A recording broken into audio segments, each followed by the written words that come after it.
آپ جب اپنی آئی ڈی کے اوپر لائیو ہوتے ہیں تو پھر مجھے بتائیے گا تاکہ میں اس کا جو لنک ہے وہ شیئر کر دوں آگے. جی لائیو ہو گئے ہیں ہم، آپ چیک کریں والا آ رہے. ٹھیک ہے.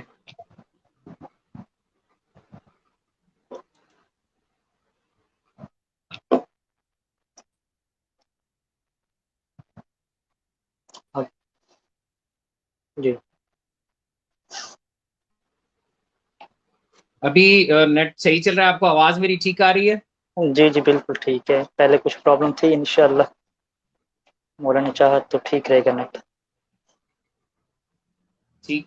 مولا خیر کرے. اچھا کمنٹس آپ کے پاس شو ہو رہے ہیں؟ میں وہی یہاں پہ تو میرے پاس کمنٹ شو نہیں ہو رہے. نہیں، جو ابھی کروم کا آپ کے پاس آئی ڈی کھلی ہے، یہاں پہ سائڈ پہ ایک لائن ہوگی نا، اس کے اوپر کمنٹس لکھا ہوگا، اس کے اوپر کلک کریں تو شو ہونے چاہیے آپ کو.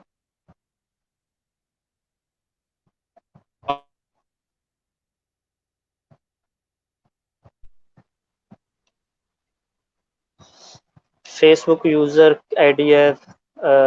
ماشاء اللہ. وعلیکم یا علی مدد اللہ تقیہ حسین کاظم صاحب. وعلیکم السلام یا علی السلام مدد تمام امین کو. حسن رضا صاحب السلام علیکم کہہ رہے ہیں. وعلیکم السلام ورحمۃ اللہ وبرکاتہ. میں آپ کی آئی ڈی پہ جا کے اس کو اوپن کرتا ہوں یا شاید وہاں پہ شو ہو جائیں کمنٹس؟ نہیں، ادھر ہی آپ کو جو میں نے ابھی دیا نا لنک کروم کا، جو آپ موبائل سے آپ انٹر ہوئے ہیں، اسی کے سائڈ پہ ایک پٹی بنی ہوگی، وہاں پہ کمرس کا نہیں بلکہ ہاں یہ آپ دوسری آئی ڈی سے آ گئے. کمرس کا ایک آپشن ہوگا، چیک کریں، اگر وہ کلک کریں گے تو آپ کو سارے پیجز کے کمنٹس شو ہوں گے. میں دیکھتا ہوں یہاں پہ آپشنز کی طرح ہیں. Cam mic chat, okay. Share اس کا پہ آپشن کہہ رہے ہیں آن رکھیں. شیئر کا آپشن آن ہے بھائی، آپ شیئر کر سکتے ہیں.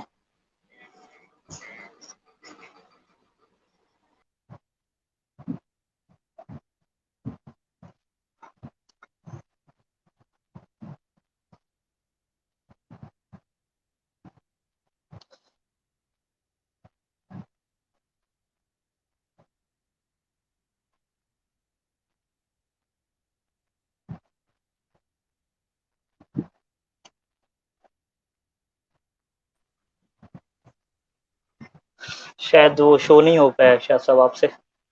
ہاں نہیں، میرے پاس یہاں پہ چیٹ کا جب آپشن آتا ہے تو وہ پھر جو اسکرین ہے وہ نظر نہیں آتی. ہاں یہ چلے میں اس کا حل نکال لیتا ہوں. یا لیپ چلیں ٹاپ جو ہے اس کے اوپر لیفٹ، چلو اس کا کوئی حل نکال لیں. کمرس میں یہ پالیسی رکھی گئی ہے، میں مومن کو بتاتا چلوں، کہ جو کمرس توہین کے اوپر مشتمل ہوں گے، چاہے وہ شاہ صاحب کی توہین ہو یا میری توہین ہو یا ہمارے علماء میں سے یا ذاکرین میں سے کسی کی بھی توہین ہو، تو وہ کمرس ہم نہ فقط ڈیلیٹ کریں گے بلکہ اس بندے کو بھی بلاک کر دیا جائے گا. تو لہٰذا مومن نبی سے احتیاط کریں کہ اپنے آپ کو کنٹرول میں رکھیں، کہ ایسا کمرس نہ کریں کہ جس کی وجہ سے آپ کو اس طرح سے بلا کیا جائے کہ جس طرح سے طلاق بین ہوتی ہے، پھر دوبارہ پھر رجوع کا آپشن تک نہیں ہوتا. تو میں جانتا ہوں کہ میرے چاہنے والے بہت زیادہ ہیں، شاہ صاحب کے چاہنے والے بہت زیادہ ہیں، تو کنٹرول رکھیے گا تاکہ اس گفتگو میں پھر آپ کو اس قسم کا سامنا نہ کرنا پڑے. ہم اپنے چاہنے والوں کے ہاتھوں ہی اچھے خاصے رگڑے جاتے ہیں، یہ ہماری خوش نصیبی ہے. مولا علی علیہ السلام بھی تو ایسے ہی ہیں نا، اپنے چاہنے والوں نے ان کو کیا کیا مشہور کر دیا اور وہ لوگ کی حد تک مسائل پہنچے.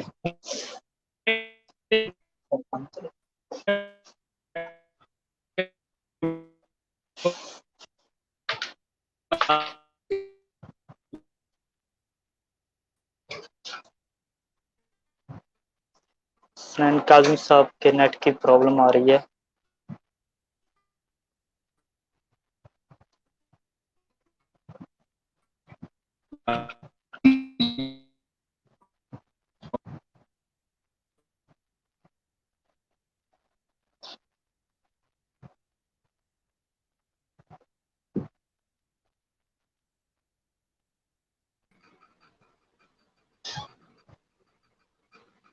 ابھی ٹھیک ہے؟ جی جی ٹھیک ہے، ڈسکنیکٹ ہو رہا ہے تھوڑا، انشاءاللہ اللہ خیر ٹھیک ہے. چلیں بسم اللہ کرتے ہیں، گفتگو کا آغاز کرتے ہیں. یہ نہ ہو کہ بالکل ہی بند ہو جائے. چلے میں شروع کرتا ہوں. اعوذ باللہ من الشیطان الرجیم. بسم اللہ الرحمن الرحیم. اللہم صلی علی محمد وآل محمد. اللہم عجل لولیک الفرج. اللہم عجل لولیک الفرج. اللہم عجل لولیک الفرج. اللہم اہلک عدو محمد وآل محمد. تمام مومنین کرام کو السلام علیکم ورحمۃ اللہ وبرکاتہ. یا علی السلام مدد. گفتگو کے آغاز سے پہلے میں اپنی طرف سے ایک ابتدائی گفتگو 5-10 منٹ کی رکھوں گا، پھر انشاءاللہ حسنین کاظمی صاحب جو ہے وہ گفتگو رکھیں گے.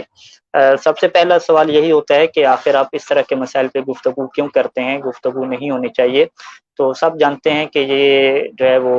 واضح طور پہ غلط فہمی ہے. جب تک ہم اپنے اختلافی ایشوز پہ بیٹھیں گے نہیں اور مل کے ہم اچھے طریقے سے بات نہیں کریں گے تو اس وقت تک ہمارے جو ہے وہ اندر جو امن کی فضا ہے اور اتحاد کی فضا ہے وہ قائم نہیں ہو سکتی.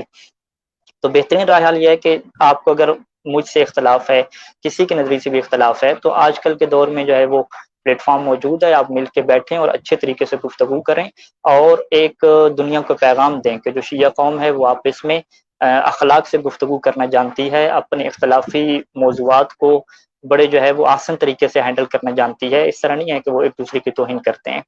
پھر توہین کے بارے میں جو ہے وہ قرآن مجید کا جو نظریہ ہے اور اہل بیت علیہ السلام کا نظریہ وہ ہمارے سامنے ہے کہ وہ جو بتوں ہیں ان کو برا بلا کہنے سے منع کیا کہ تمہارے سچے خدا کو وہ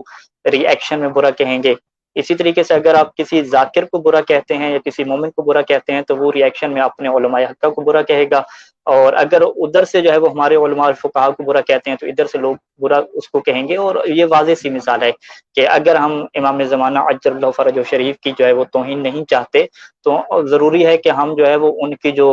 ان کے ہاں جو مقدس ہے، ہمارے مقدس نہیں ہے، ان کے ہاں جو مقدس چیزیں ہیں، مقدس ہستی ہیں، ان کی ہم توہین نہ کریں. اگر ہم توہین کریں گے تو وہ ڈائریکٹ ہمارے سچے امام ان کی والدہ کی توہین کریں گے، تو اس کے ذمہ دار ظاہری بات ہے ہم خود ہی ہوں گے. تو یہ ایک طریقہ کار ہے دنیا میں گفتگو کا کہ آپ اگلے کی توہین نہ کریں، کم از کم توہین نہ کریں. اور اگر آپ ڈائیلاگ میں بیٹھے ہیں اور گفتگو میں بیٹھے ہیں تو پھر تو جو ہے وہ بالکل ہی توہین کہہ نہیں ہونی چاہیے. تو یہی وہ سلسلہ ہے کہ ہم اس سلسلے کو انشاءاللہ شروع کیے ہوئے ہیں کہ آپس کے جتنے بھی ہمارے اختلافی موضوعات ہیں ہم اس کو احسن انداز میں گفتگو کریں، ایک دوسرے سے سیکھیں اور ایک دوسرے کو سمجھائیں اور ایک دوسرے سے سمجھیں کہ آخر بات کیا ہے، تاکہ ایک جو معاشرہ ہے وہ علمی ترقی کی طرف بڑھے اور شیخ کی طرف کیا بڑھے. تو اسی وجہ سے آج ہم نے یہ نوٹس جو ہے وہ چلایا اوپر کہ اگر کامنٹس میں کوئی بھی توہین کرتا ہے، کسی کی بھی توہین کرتا ہے، کسی عالم کی، کسی ذاکر کی یا حسنین کاظمی صاحب کی یا میری یا کسی کی بھی کرتا ہے، یا وہ تکفیریت کرتا ہے، کفر و شرک کو وہ لوگ وہ تکفیریت وغیرہ کے فتوے لگاتا ہے، تو اس کو ہم فوراً کیا کریں گے؟ بلاک کریں گے. تو آپ گفتگو سنیں، آرام سے سنیں، اس کے بعد جو ہے وہ سمجھیں اور مسائل کو حل کی طرف لے کر جائیں. جی حسنین کاظمی صاحب، میری مختصر بات ختم ہوئی، اب آپ جو ہے وہ اپنا مقدمہ پیش کریں، اس کے بعد ہم موضوع کی طرف آتے ہیں.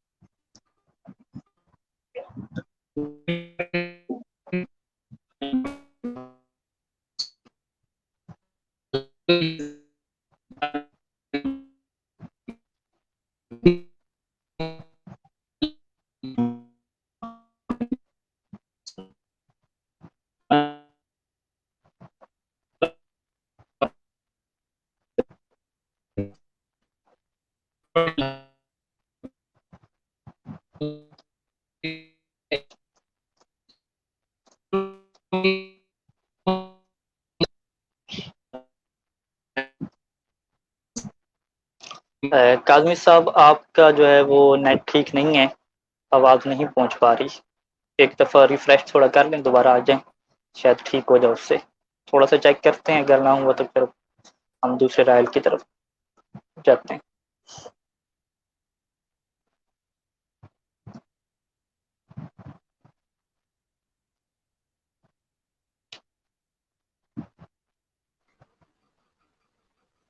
ابھی بولیں بلا.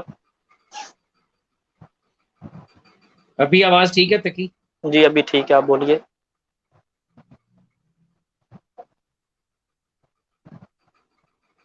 بولیں، گفتگو کا آغاز کیجیے. ابھی آواز آ رہی ہے آپ کو؟ جی آ رہی ہے آواز.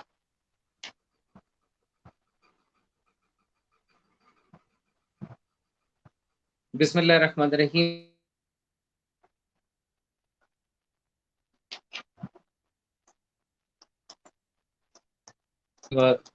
امام المتقین یعقوب الدین علی ابن ابی طالب علیہ الصلوۃ والسلام و امام معصومین علیہ الصلوۃ والسلام. الحمدللہ الذی جعلنا من المنتظرین امام زمانہ مولا بقیت اللہ فی العالمین جل اللہ تعالیٰ فرجہ الشریف۔ میں تقی ہاشمی کی بات سے اس حوالے سے اتفاق کرتا ہوں کہ گفتگو ہونی چاہیے، اور گفتگو میں ادلہ ہونی چاہیے، دلائل ہونے چاہیے،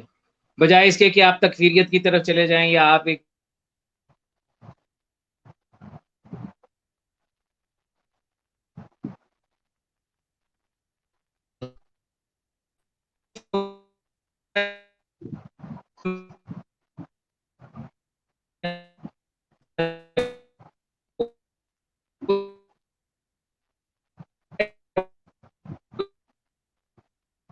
پر اچھے طریقے سے ہی گفتگو کریں گے اور دلائل کے ذریعے اپنی بات کو ثابت کرنے کی کوشش کریں گے، بجائے اس کے کہ ایک دوسرے کے خلاف غالی نصیری یا MI6 کا ایجنٹ اور دوسری طرف سے مقصریت اور جیسے جیسے لفظ بولے جاتے ہیں آپ جانتے ہیں، اس کے ذریعے ایک دوسرے کو مطعون کرنے کی بجائے عدلہ کے ذریعے بات جو ہے وہ کی جائے، دلائل پیش کیے جائیں، اور پھر اس کے مطابق لوگوں کو یہ فیصلہ کرنے دیا جائے کہ کون بندہ جو بات کر رہا ہے وہ بات ایک ایسی دلیل رکھتی ہے جس کو جھٹلایا نہیں جا سکتا، یا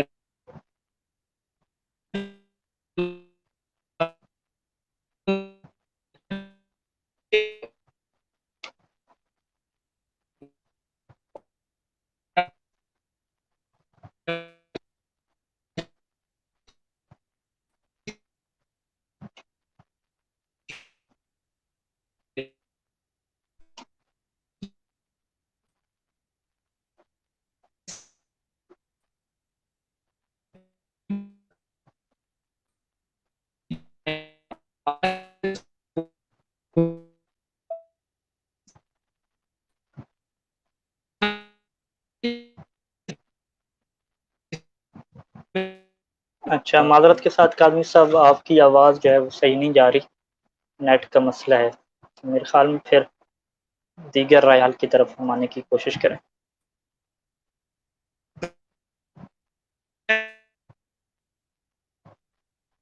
کو اور میں کوشش کرتا ہوں کہ کسی ایسی سی جگہ سے جا کے میں لائیو ہو جاؤں کہ جہاں پر یہ نیٹ کا مسئلہ جو ہے وہ نہ آئے، بس جی 10 سے 15 منٹ 10 سے 1 منٹ لگیں گے مجھے۔ جی جی، چھت پہ آ جائیں۔ آہو، ٹھیک آپ ہے، صحیح سمجھ رہے ہیں۔ صحیح کہا ہے۔ ٹھیک ہے قاضی صاحب، آرام سے آ جائیں، مشکل نہیں۔ جی میں آتا ہوں ابھی دوبارہ۔ اچھا، فرحت عباس صاحب کا جو ہے یہ ایک کامنٹس ہے، ہم اس کے اوپر بات کر لیتے ہیں کہ السلام علیکم، بسات معذرت کے بغیر یہ احسن اقدام ہے اور قابل تعریف ہے، لیکن حسنین شاہ جیسے لوگ اس قابل نہیں کہ ان کے ساتھ اس قسم کا مباحثہ کیا جائے جو گالیاں بکیں اور اس ناشتے میں بگاڑ کے باعث بنے۔ آپ کا قدم قابل تعریف ہے، لیکن اس کے لیے کسی اور کو بھی منتخب کیا جا سکتا ہے۔ اس سے میری پہلے بھی بات ہو چکی ہے اور میں نے ان کو فقط بگاڑ یا باعث اور تقلید کے خلاف بولتا پایا۔ دیکھیں، اس بات میں کوئی شک نہیں ہے کہ حسن کاظمی صاحب اور دیگر لوگ یہ مرجعیت اور تقلید اور ہمارے فقہا کے شدید کے خلاف ہیں، لیکن اس کا یہ مطلب نہیں ہے کہ جو آپ کے فقہا کو برا بھلا کہہ رہا ہے یا آپ کو جو ہے وہ گالیاں دے رہا ہے تو آپ اس سے بات کرنی چھوڑ دیں۔ اہل بیت علیہ السلام کی سیرت میں ہمیں یہ نہیں ملتا۔ اہل بیت علیہ السلام کی سیرت یہ ہے کہ لوگ آتے تھے اور امیر المومنین علیہ السلام کو جو ہے وہ سب کرتے تھے، ان کے سامنے جو ہے وہ برا بھلا کہتے تھے۔ تو ایسا میں نے نہیں دیکھا سیرت اہل بیت علیہ السلام میں کہ آپ جو ہے وہ کٹ آف ہو گئے ہیں، سائڈ پہ چلے گئے ہوں، بلکہ الٹا اس کے قریب گئے اور اس سے پوچھا کہ تمہیں کسی چیز کی ضرورت ہو، تم لگتے ہو کہ دور دراز سفر سے آ رہے ہو، تو چھوڑو ان باتوں کو، تمہیں جو ہے وہ ضرورت ہوگی، آرام کی ضرورت ہوگی، کھانے کی ضرورت ہوگی، کپڑوں کی ضرورت ہوگی، تو ہم جو ہے وہ آپ کے ساتھ تعاون کرتے ہیں۔ اس طرح سے انہوں نے کیا اخلاق پیش کیا۔ ہمارے فقہا نے بھی ہمیں یہی وصیت اور یہی نصیحت کی ہے ہمیشہ کہ ہمیں جو بھی برا کہے آپ نے مقابلے میں اسے برا نہیں کہنا۔ اور یہ دیکھیں، ایک قسم کی جو ہے وہ دشمن تشیع کی سازش بھی ہوتی ہے کہ ایک کی زبان یا ایک ایسا بندہ وہ ڈھونڈے کہ جو توہین کرتا ہے، پھر مقابلے میں دوسرے توہین کریں اور اس طرح فضا جو ہے وہ خراب ہو جائے۔ ہمیں تو پتہ ہے کہ ہمارے نزدیک جو ہے وہ کسی کی بھی مقدس ہستیوں کی توہین نہیں کرنی۔ اب مقدس ہستیوں میں جو ہے وہ چاہے اصحاب کا قصہ ہو یا آپ حتیٰ کہ آج ہیں کسی کے خداؤں کا مسئلہ ہو، بت پرستی کی آپ مثالیں لے لیں، بتوں کا مسئلہ ہو، وہاں بھی قرآن نے کیا روکا ہے۔ تو چاہے وہ ذاکر ہوں، دیگر لوگ ہوں، ان کی توہین آپ کریں گے، کسی مومن کی توہین کریں گے تو یہ ایک ری ایکشن رہے گا آپ کے سامنے کہ وہ پہلے بھی توہین کرتے تھے علماء کی، تو اب وہ تھوڑا شدید کریں گے۔ تو لہٰذا ہمیں جو ہے وہ اپنے آپ کو اس سیرت کے اوپر چلتے ہوئے پانا ہے کہ لوگ جو بھی کریں یہ ان کا اپنا فعل ہے، ہمیں جو ہے وہ اپنا فعل کیا پیش کرنا ہے۔ ایک یہ بات ہوگی، پہلی بات کا آپ کا جواب ہو گیا۔ دوسری فرض بات سب یہ بات کرتے ہیں کہ فقط حسنین کاظمی صاحب ہی کیوں؟ دیکھیں کوئی اور بندہ آنے کے لیے تیار ہی نہیں ہے۔ آپ حسنین کاظمی صاحب نے مجھے ایک دو بندوں کے رابطہ نمبر دیے، وہ لوگ بھی جو ہے وہ آنے کے لیے تیار نہیں ہیں، اور بھی بہت سارے لوگ ہیں، یعنی ان کے اندر اتنا اسٹیمنا نہیں ہے، اتنی جو ہے وہ تمیز نہیں ہے کہ وہ آئیں اور کیا کہتے ہیں اخلاق کے دائرے میں رہ کر کے گفتگو کریں، یعنی ابھی تک ہمیں نہیں ملا۔ اگر کوئی ہو آپ کی نگاہ میں آنا چاہتا ہو، گفتگو کرنا چاہتا ہو، تو آپ ان کو دعوت دیں۔ انشاءاللہ سنڈے کو یہ پروگرام جاری رہے گا جب تک میری چھٹیاں ہیں، تو وہ آئے اور ہمارے ساتھ گفتگو کرے۔ ہم آن لائن گفتگو کرتے ہیں اور ادب و احترام سے کیا گفتگو کرتے ہیں، تو جو بھی ہو۔ باقی جو حسنین کاظمی صاحب سے گفتگو ایریا کہ یہ فقط حسنین کاظمی صاحب کے سوالات نہیں ہیں، ولایت فقیہ کے خلاف سوال ہوں، نظام مرجعیت کے خلاف ہوں، شہادت ثالثہ کے ایشو پہ ہوں، دیگر ایشو پہ ہوں، یہ جو ہے وہ سبھی مومنین کے سوال ہیں۔ یعنی جو بھی مومن ہیں جو علماء کے خلاف ہیں، فقہاء کے خلاف ہیں، وہ سمجھتے ہیں کہ ایران عراق کے سارے علماء وہابی اور مقصر ہو چکے ہیں، یہ ان سب کی سوچ ہے، یہ ان سب کے سوالات ہیں، یہ ان سب کے شبہات ہیں، یہ ان سب کے خیالات ہیں۔ تو اگر ایک بندہ ان کے خیالات پیش کر رہا ہے اور وہ اس کے اوپر گفتگو چاہتا ہے اور آپ سے چاہتا ہے کہ میں سمجھنا چاہتا ہوں، مجھے سمجھائیں، ٹھیک ہے، یا وہ چاہتا ہے کہ میں آپ کو سمجھانا چاہتا ہوں، تو ہم بھی تیار ہیں کہ ہمیں سمجھایا جائے، یا جو ہے وہ یہ کہتا ہے کہ میں سمجھنا چاہتا ہوں، تو ہم بھی تیار ہیں کہ انہیں سمجھائیں۔ تو ظاہری بات ہے، نہ جو ہے وہ میرا امام زمانہ سے ڈائریکٹ تعلق ہے کہ میں امام زمانہ سے ہدایت لے رہا ہوں، نہ ان کا امام زمانہ سے ڈائریکٹ تعلق ہے۔ ہمارے سامنے یہی محدثین جو غیر معصوم ہیں، یہی جو راوی غیر معصوم ہیں، انہی کی روایات ہیں، انہی کی ہم روایات اور احادیث کو پڑھ کے ہم کیا سمجھنے کی کوشش کرتے ہیں اور اسی کے مطابق ہم چلتے ہیں۔ تو اس کے مطابق پھر ڈائیلاگ کا راستہ، گفتگو کا راستہ بند نہیں ہونا چاہیے، یہ جو ہے وہ دوسری چیز ہے۔ تیسرے جو اہم نقطہ ہے، دیکھیں فرحت عباس صاحب اور دیگر لوگوں کو میں بیان کر دوں کہ سوشل میڈیا پہ اگر ایک جو ہے وہ صاحب امامہ بندہ ابا امامے میں بیٹھا ہے اور ادھر سے جو ہے وہ دیگر جو مومنین ہیں جو علماء کو گالیاں دیتے ہیں، وہ دونوں بندے بیٹھ کے ادب اور احترام اور اخلاق سے اگر گفتگو کر رہے ہیں، تو خود یہ جو بات ہے کہ ان کا آپس میں بیٹھنا اور ادب اور احترام سے گفتگو کرنا، یہی بات جو ہے وہ دشمن تشیع کے لیے جو ہے وہ خطرناک ہے۔ اسی چیز کو جو ہے وہ کوئی بھی کیا پسند نہیں کرتا۔ حسنین کاظمی صاحب کے جو اپنے متعلقین ہیں، ان کو کتنا زیادہ جو ہے وہ تنقید کا نشانہ بنایا گیا۔ باقاعدہ میں نے پوسٹیں دیکھی کہ انہیں یہ کہا جاتا ہے کہ تمہاری مقصروں سے دوستیاں ہو گئی ہیں، تم ان سے جو ہے وہ بیٹھ کے بات کرتے ہو، انہیں تم منافق کیوں نہیں کہتے، انہیں تم جھوٹا کیوں نہیں کہتے منہ کے اوپر، ٹھیک ہے۔ اسی طریقے سے جو ہمارے طرف ایک شدت والا گروپ ہے کہ جو یہ چاہتا ہے کہ تکفیریت باقی رہے اور ایک دوسرے کو ہم برا بلا کہتے رہیں اور کبھی بھی جو ہے وہ ڈائیلاگ کی طرف ہم نہ بڑھیں، مذاکرات کی طرف اور گفتگو کی طرف اور سمجھنے اور سمجھانے اور واعظ و نصیحت کی طرف ہمارے نہ بنیں، وہ بھی اس چیز کو پسند نہیں کرتے۔ یعنی ہمارے اپنے علماء اور فقہاء والے ہیں، وہ بھی مجھے سناتے ہیں کہ آپ ان کو بیٹھ کے جو ہے وہ واضح طور پہ ان کو فلاں باتیں کیوں نہیں کہتے، ٹھیک ہے۔ تو دونوں طرف سے جو ہے میں یہ سمجھتا ہوں کہ شدت جو ہے وہ پسندی ہے، اور یہ ظاہری بات ہے شدت پسندی دین کی وجہ سے ہے۔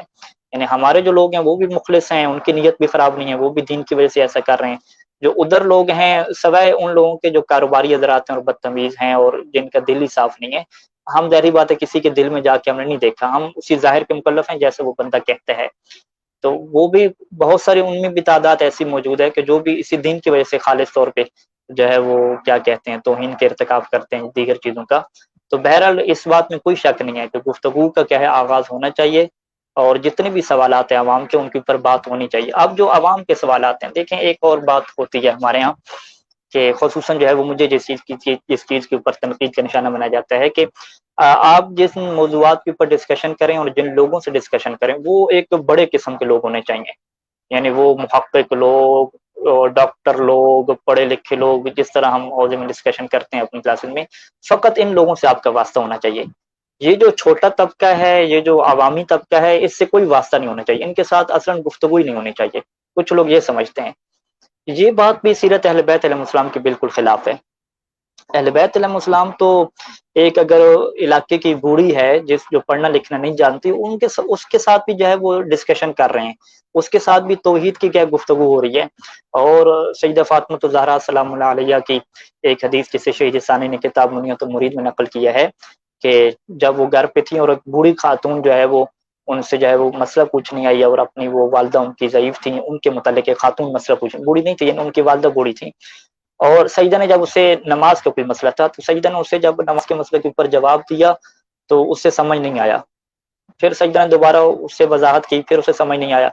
اسی طریقے سے 10 دفعہ، یعنی 10 دفعہ ایسا ہوا کہ اسے سمجھ نہیں آ رہا تو سیدہ بار بار سمجھا رہی تھی، یعنی آپ اندازہ لگائیں کہ جس بندے کو 10 دفعہ جو ہے وہ ایک فقہی سوال کا جواب بتایا جائے اور بتانے والے بھی سیدہ فاطمہ الزہرا سلام اللہ علیہا ہوں، تو وہ اس بندے کو کیوں نہیں سمجھ آنا چاہیے؟ یعنی اتنا تو اس کا آپ یہ کہہ سکتے ہیں کہ چھوٹا ذہن ہے اور سمجھنے کی صلاحیت تھوڑی ہے، لیکن اس کے باوجود جو ہے وہ ہر دفعہ جب سیدہ نے جواب دیا تو خندہ پیشانی سے جواب دیا، اور یہ نہیں کہا کہ تم یہاں سے چلے جاؤ، ہم تم سے بات ہی نہیں کرتے، اتنے جاہل ہو، اتنے کم ذہن ہو کہ تمہیں بات ہی نہیں سمجھ آ رہی، ایسا بالکل نہیں کہا، بلکہ اس خاتون نے جب دوبارہ کہا کہ سیدہ میرے لیے بات واضح نہیں ہے لیکن میں آپ کو تکلیف نہیں دینا چاہتی، اے بنت رسول اللہ میں آپ کو دوبارہ تکلیف اور زحمت نہیں دینا چاہتی، تو سیدہ نے اسے یہ مثال دی تھی کہ یہ جو اوپر ایک چھت ہے، اگر کہا جائے کہ تم یہ چھوٹا سا سامان لے جاؤ اوپر چھت پہ اور تمہیں اتنی زیادہ اجرت دی جائے گی تو کیا تمہیں وہ سامان چھت پہ لیتے ہوئے کوئی تکلیف محسوس ہوگی؟ تو اس نے کہا کہ بالکل تکلیف محسوس نہیں ہوگی، تو سیدہ نے یہ فرمایا تھا کہ ایک تمہارے سوال کے جواب جو میں دے رہی ہوں اس کے بدلے میں مجھے اتنا اجر مل رہا ہے کہ اگر پوری دنیا کو جو ہے وہ ہیرے جواہرات سے بھر دیا جائے، اس جو ہے وہ زمین سے لے کر عرش کو بھر دیا جائے، تو ایک جو دینی مسئلہ میں تمہیں بیان کر رہی ہوں اتنا کیا مجھے اجر مل رہا ہے اس کا، جب میں دیکھ رہی ہوں کہ مجھے ایک سوال کا جواب دینے میں اتنا اجر مل رہا ہے تو مجھے کیوں زحمت ہوگی، مجھے کیوں تکلیف ہوگی، میں کیوں تھکوں گی، لہٰذا تم بار بار سوال کرو، ہم جو ہے وہ بات کرنے کے لیے تیار ہیں۔ تو یہ تو اہل بیت علیہ السلام کی سیرت ہے کہ ایک عام سے عام بندہ ہو جو ہے وہ بازاروں میں بیٹھنے والا ہو۔ اسی طریقے سے امام علیہ السلام کے جو غیبت میں جو 4 وکلاء تھے ان میں سے ایک وکیل تھے کہ جو بازار میں بیٹھا کرتے تھے، عوام سے گفتگو ہوتی تھی، اور باقاعدہ میں وہ روایت پڑھ رہا تھا کہ جو کبوتر فروش ہوتے تھے، کبوتر بیچنے والے، ان کے ساتھ محفل میں بیٹھتے تھے اور ان کے ساتھ گفتگو کرتے تھے، دین کی باتیں کیا کرتے تھے، اور لوگ ان پہ تنقید بھی اسی وجہ سے کرتے تھے کہ آپ یہ کیا بھی ہر کسی کے ساتھ بیٹھے ہوئے آپ کو ہم دیکھتے ہیں، تو یہ اپنا اسٹیٹس آپ برقرار رکھیں۔ اللہ کے رسول نے جب صلی اللہ علیہ وآلہ وسلم انہوں نے جب تبلیغ کا آغاز کیا تو ان کے اوپر بھی یہ تنقید تھی، وہ کہہ رہے تھے کہ جو معاشرے کے اچھے لوگ ہیں، جو پڑھے لکھے ہیں اور پیسے والے ہیں، جن کا معاشرے میں مقام ہے، وہ تو اسلام لا نہیں رہے، اور یہ جو نوکر چاکر قسم کے کمی قسم کے لوگ ہیں یہ جو ہے وہ ایمان لا رہے ہیں، اور یہ جناب علی جو غلام ہیں یہ سارے پیغمبر اسلام کے ساتھ مل گئے ہیں، یہ ان کو جا کے تبلیغ کرتے ہیں، یہ یعنی اس وقت بھی لوگوں کے ذہن میں یہ چیز اسٹیٹس میں تھی،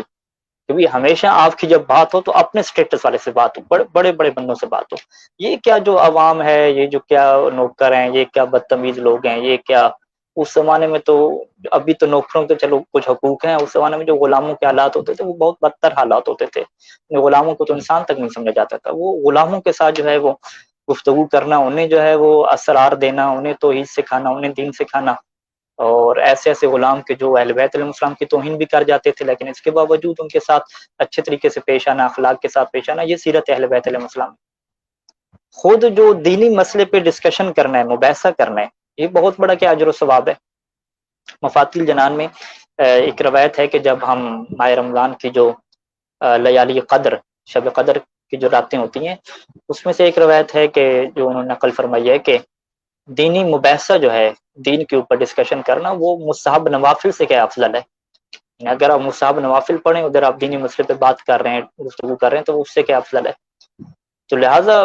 یہ جو ہمارے پاس سوچ بنائی گئی ہے کہ بھئی مولوی صاحب ہیں جی نجف اشرف کے ہیں، وہاں کے استاد ہیں، مدرس ہیں، اتنی کتابیں لکھی ہیں، ان کو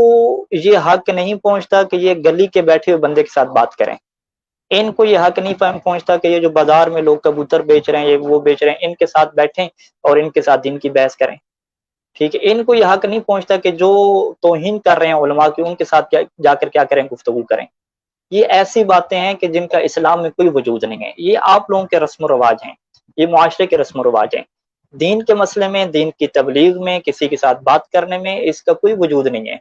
اہل بیت علیہ السلام نے اس چیز کو جو ہے وہ بہت زیادہ ناپسند فرمایا، سخت ناپسند فرمایا ہے کہ کسی بھی آپ بندے کو جو ہے وہ اپنے سے کم تر سمجھیں، یا اسے آپ کیا سمجھیں، کمزور سمجھیں اور جاہل سمجھیں اور پتہ نہیں کیا کیا سمجھیں اور خود کو تھوڑا سا بلند سمجھیں، اس چیز کی مذمت فرمائی ہے۔ بلکہ چوتھے امام علیہ السلام نے تو باقاعدہ مکارم اخلاق جو دعا ہے ان کی اور دیگر دعائیں، انہوں نے باقاعدہ دعا کا یہ جملہ ہمیں تعلیم دیا ہے کہ آپ لوگ اللہ سے دعا مانگا کریں کہ جتنی آپ کی عزت لوگوں میں بڑھے تو اتنا آپ کے اندر جو ہے وہ آپ گرتے جائیں، اپنی نظروں میں اور اپنے نفس میں آپ کا سٹیٹس اور آپ کی جو مقام ہے وہ گرتا جائے جتنا لوگوں میں آپ بڑھتے جائیں۔ یعنی یہ امام علیہ السلام نے ہمیں دعا کی تعلیم دی کہ یوں اللہ سے دعا مانگو کہ اے اللہ جتنے میرے جو درجات ہیں شخصیت کے وہ لوگوں میں بلند کر، اتنا مجھے اپنے اندر کیا گرا دے، ٹھیک ہے، میں اپنی نظروں میں اپنے آپ کو کیا کم تر محسوس کروں۔ تو یہ تو بڑی یعنی واضح سی بات ہے کہ خود کو سب سے بہتر سمجھنا اور خود سمجھنا کہ میں ہی ٹھیک ہوں، میرا ہی سب کچھ اخلاق ٹھیک اور باقی سارے بدتمیز لوگ ہیں، مجھے ان سے بات نہیں کرنی، مجھے ان سے گفتگو نہیں کرنی، مجھے بس ان کے اوپر فتوے لگانے ہیں کہ یہ لوگ جو ہیں وہ فلاں ہیں ان کے ساتھ بالکل بات نہیں ہو سکتی اور کچھ ڈائلاگ نہیں ہو سکتا۔ یہ بات خطرناک ہے۔ اگر آج سوشل میڈیا پہ سارے لوگ بیٹھ جائیں، آپس میں گفتگو کرنے لگ جائیں اخلاق کے، بھلے وہ اپنے نظریات کے اوپر باقی رہیں، فقط اپنے نظریات ڈسکشن شروع کر دیں اور وہ بھی ایک احسن انداز سے اور بہترین گفتگو کے ساتھ، تو آپ دیکھیں گے کہ شیعت کا جو چہرہ ہے وہ اور طرح سے لوگوں کے سامنے پیش آئے گا۔ فقط ایک اپنی جگہ بیٹھ کے ویڈیو بنا دینا، کسی کو سنا دینا، ممبر پہ جو ہے وہ کسی کے خلاف بات کر دینا، کسی جگہ پہ جو ہے وہ بڑی بات کر دینا اور مذاکرات کی ٹیبل پہ نہ بیٹھنا اور دلائل کی ٹیبل پہ نہ بیٹھنا، یہ جو ہے وہ اس چیز کا عوام کو کیا نقصان ہے۔ حسن شرائی صاحب کاظمی صاحب آئے تھے شروع میں، ان کے نیٹ کا مسئلہ ہے تو وہ ابھی ایک ایسی جگہ تلاش کر رہے ہیں کہ جہاں پہ نیٹ کے سگنل ٹھیک ہوں، تو پھر جو ہے وہ وہاں پہ آئیں گے تو انشاءاللہ ان کے ساتھ کیا گفتگو ہوگی۔ ایک اور حدیث جو ہے وہ ہمارے سامنے یہ ہے کہ جس میں یہ کہا جاتا ہے کہ اختلاف و امتی رحمہ، یہ جو اختلاف کا کلمہ ہے، اختلاف کا عربی زبان کا لفظ ہے، اس کے جو ہے وہ بہت زیادہ معنی ہیں۔ اس کا جو ایک مشہور معنی جو حدیث میں استعمال ہوتا ہے وہ آنے جانے کے معنی میں ہے، اختلف من المکان الی المکان، کہ ایک جگہ سے انسان دوسری جگہ پہ کیا چلا جائے۔ جس طرح ملائکہ کے بارے میں ہے کہ مختلف الملائکہ کہ اہل بیت علیہ السلام کے گھر جو ہیں وہ ملائکہ کے نازل ہونے کی کیا جگہ ہے، یا قرآن مجید میں اختلاف اللیل والنہار ہے، یہ رات اور دن کا آنا جانا۔ اسی طریقے سے مثلا روایات میں ملتا ہے کہ اختلاف زرارہ الی فلاں، کہ زرارہ فلاں امام کے پاس چلے گئے، یہ نہیں ہے کہ ان سے جا کے اختلاف کیا، آنے جانے کا مطلب۔ لیکن عربی زبان کے جو الفاظ ہیں وہ بدل جاتے ہیں، ان کے معنی میں کیا فرق پڑ جاتا ہے، تو اسی وجہ سے چھٹے امام کا زمانہ ہے اور ایک بندہ کے امام سے یہ پوچھتا ہے کہ کیا یہ آپ کے جو ہے وہ جد آپ کے نانے کی یہ حدیث ہے کہ اختلاف امتی رحمت، کہ میری امت کے اختلاف رحمت ہے؟ تو امام نے فرمایا کہ بالکل یہ ہمارے جد کی یہ حدیث ہے۔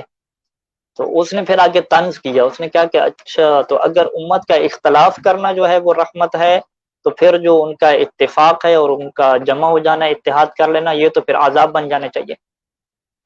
تو امام علیہ السلام نے فوراً اس سے کہا کہ نہیں، یہ وہ والا معنی نہیں ہے کہ جس طرف تیرا ذہن چلا گیا ہے، بلکہ یہ اختلاف ہے اختلاف المکان من المکان، ایک مکان سے دوسری جگہ پہ چلے جانا۔ اور پھر مولانا جو ہے وہ قرآن مجید کی آیت پڑھی کہ آخر یہ لوگ اپنے گھروں سے کیوں نہیں نکلتے تاکہ جو ہے وہ دین کوئی تعلیم حاصل کریں اور پھر اپنی قوم کی طرف واپس آئیں اور انہیں کیا دین بتائیں۔ ہم کہ یہ مطلب ہے کہ دین سیکھنے کے لیے کیا نکلو، اللہ کے رسول کی خدمت میں جاؤ، یا جو اللہ کے رسول کی احادیث سکھا رہے ہیں ان کی خدمت میں جاؤ اور دین حاصل کرو۔ تو جب تک یہ آپ کی قوم میں سے کچھ لوگ نہیں نکلیں گے دین حاصل کرنے کے لیے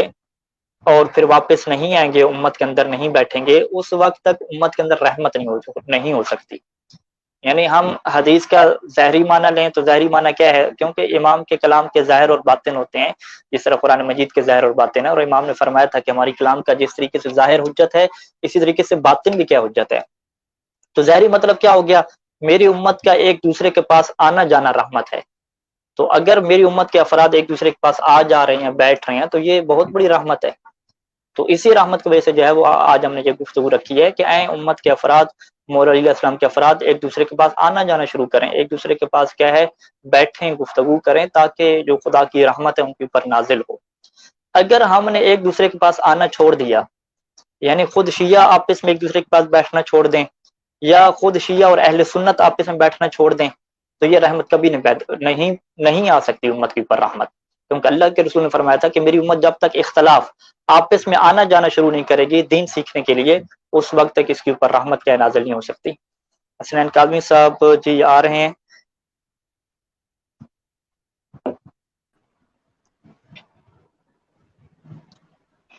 جی شاہ صاحب السلام علیکم یا علیہ السلام.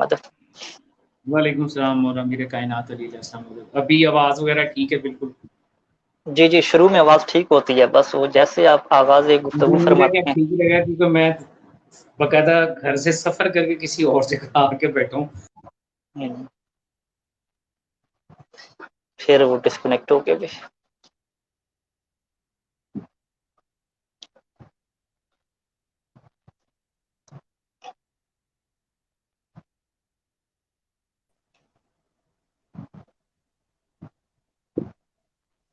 جی جی شاہ صاحب پھر چلے گئے تھے آپ، دوبارہ گفتگو کریں. میں نے کہا کہ میں باقاعدہ کسی اور جگہ پہ کسی اور گھر میں آ کے اور وائی فائی کے ساتھ میں نے ابھی کنیکٹ کیا ہے، پہلے موبائل ڈیٹا پہ تھا. آئی ہوپ کہ اب پرابلم جو ہے وہ نہیں آئے گا انشاءاللہ. انشاءاللہ تعالی. جی میں نے مقدمات سے گفتگو کر لی، بلکہ بہت زیادہ کر لی آپ کی غیبت میں. تو آپ بھی اپنا جو ہے مقدماتی گفتگو شروع کریں، اور جو سوالات ہیں کہ یہ گفتگو کیوں کی جا رہی ہے، وجہ کیا ہے، آپ کے اوپر کیا تنقید ہوتی ہے، اس کو آپ بیان کریں اور اس کے فوائد کے اوپر روشنی ڈالیں. اس کے بعد ہم آتے ہیں اپنے موضوع کی طرف. ٹھیک ہے، بسم اللہ الرحمن. شاہ صاحب کا وائی فائی بھی آ جا رہا ہے بھائی.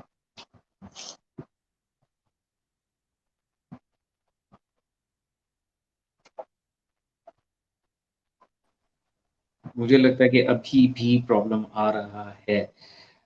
دیکھیے اب یہاں پہ کوئی نیٹ کا ایشو نہیں ہے. اب کوئی ایشو اگر ہے تو یہ آپ کی طرف سے آ رہا ہے، وہاں کے سگنلز کی شاید کوئی ایشو آ رہا ہے. پتہ نہیں کیا پرابلم ہے، آج کوئی نیت نہیں ہے نیٹ کی کہ ہم بات کر سکیں. چلیں، اچھے کام میں رکاوٹ ہوتی ہے، ایسی کوئی بات نہیں. اچھا کام جب بھی آپ کرتے ہیں تو رکاوٹ آنا یہ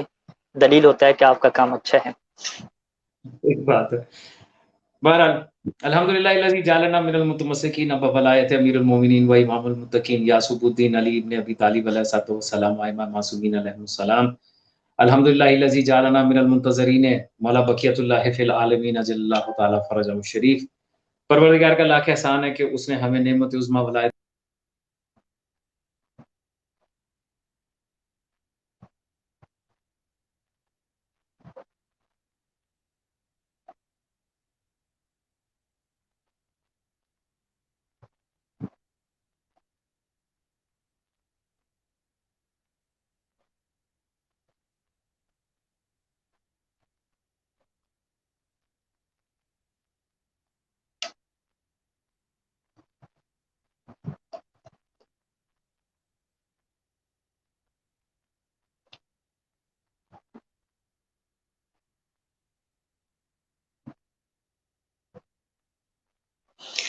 شاہ صاحب کے نیٹ کی پرابلم ہے، بار بار ڈسکنیکٹ ہو رہے ہیں وہ.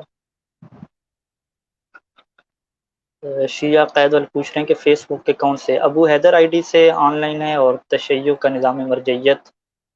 جو گروپ ہے وہاں سے جو ہے وہ آن لائن ہے.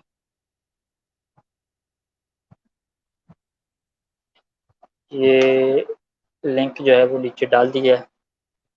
آپ کے پاس.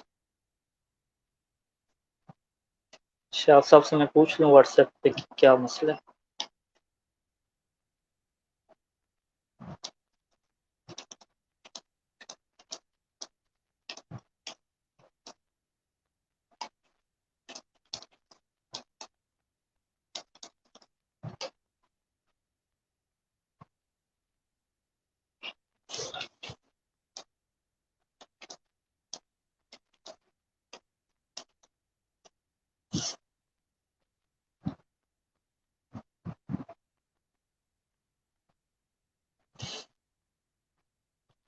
جب وہ آتے ہیں اتنی دیر میں تو میں کچھ کامنٹس دیکھ لیتا ہوں.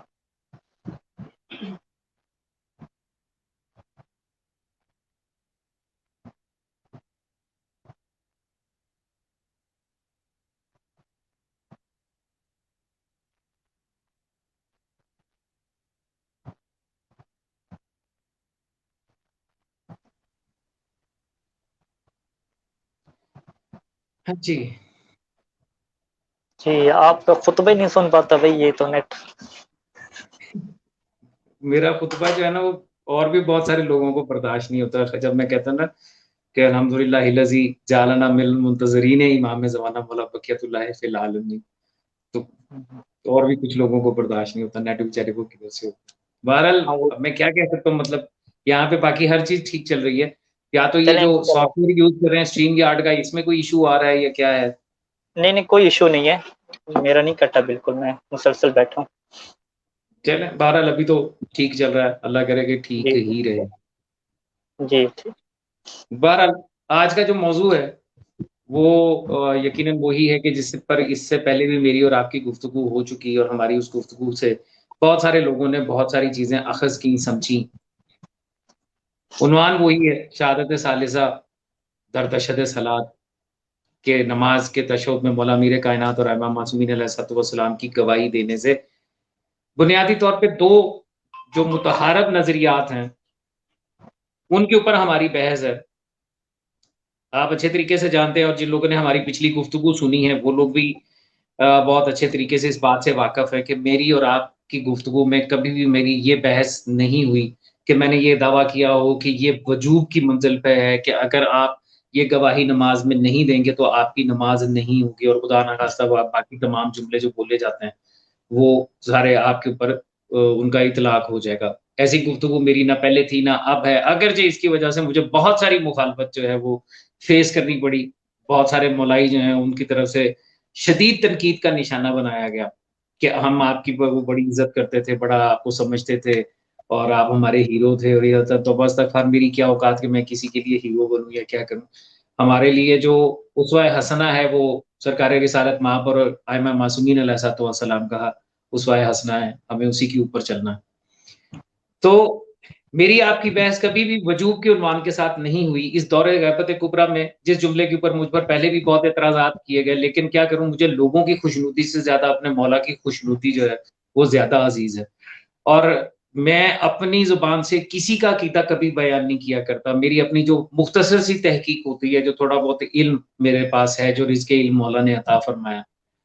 جو چیز میں اپنی آنکھوں سے پڑھ لیتا ہوں، جس کے بارے میں میرا قلب مطمئن ہو جاتا ہے، میں اس کے عنوان کے ساتھ گفتگو کرتا ہوں. سنی سنائی بات کرنے کا نہ مجھے پہلے کبھی شوق تھا نہ اب ہے، اور کسی اور کا عقیدہ اپنی زبان سے ادا کرنے کا تو بالکل بھی مجھے شوق نہیں ہے. میری اپنی ذاتی تحقیق کے مطابق اس دور غیبت کبریٰ میں مولا کی طرف سے ایسا کوئی حکم موجود نہیں ہے. یہ میں اپنے الفاظ کو دوبارہ دہراتے ہوئے ان تمام مولائیوں کو مخاطب کرتے ہوئے کہہ رہا ہوں کہ جو میرے اوپر حرف زن تھے اور جنہوں نے تنقید کی تھی. میں دوبارہ یہی جملہ بول رہا ہوں، اس دور غیبت کبریٰ میں ابھی تک، آج کے اس لمحے تک، مجھے کوئی ایک حدیث ایسی نہیں ملی کہ جس میں مولا نے یہ فرمایا ہو کہ اگر تم نماز کے تشہد میں ہماری گواہی نہیں دو گے تو تمہاری نماز باطل ہو جائے گی. ایسا کوئی حکم ابھی تک میرے پاس نہیں پہنچا. بہت سارے لوگوں سے رابطہ کیا، بہت بڑے جو مولائی کمیشنز ہیں جو فیس بک کے اوپر یا سوشل میڈیا کے اوپر بیٹھ کے ولایت کی بات کرتے ہیں، اور وہ بھی اصولیت کے خلاف ہے میری، ان کے ساتھ بھی گفتگو ہوئی، ان سے بھی میں نے دلائل طلب کیے، لیکن ایسی کوئی حدیث نہیں ہے کہ جس میں کہا گیا ہو کہ اگر تم نے یہ ولایت کی گواہی نماز میں نہ دی تو تمہاری نماز باطل ہے. جو لوگ مجھے یہ کہتے ہیں کہ جی آپ نے یہ بات کیوں کہی، تو میرا ان کے پاس ایک ہی سوال ہوتا ہے، وہ یہ ہوتا ہے کہ آج میں تقی ہاشمی سے لے کے ہر اصولی سے یہ سوال کرتا ہوں کہ آپ کہتے ہیں کہ نماز باطل ہو جاتی ہے، تو مجھے اس کے عنوان کے ساتھ کوئی ایک حدیث معصوم یا قرآن کی آیت دے دیں. آپ کہتے ہیں کہ ولایت فقیہ اللہ کی طرف سے ہے، تو قرآن حکیم کی کوئی ایک آیت یا کوئی معصوم کا ایک فرمان دے دیں جس میں لفظ ولایت فقیہ کا تذکرہ موجود ہو. تو جو ڈیمانڈ میں کرتا ہوں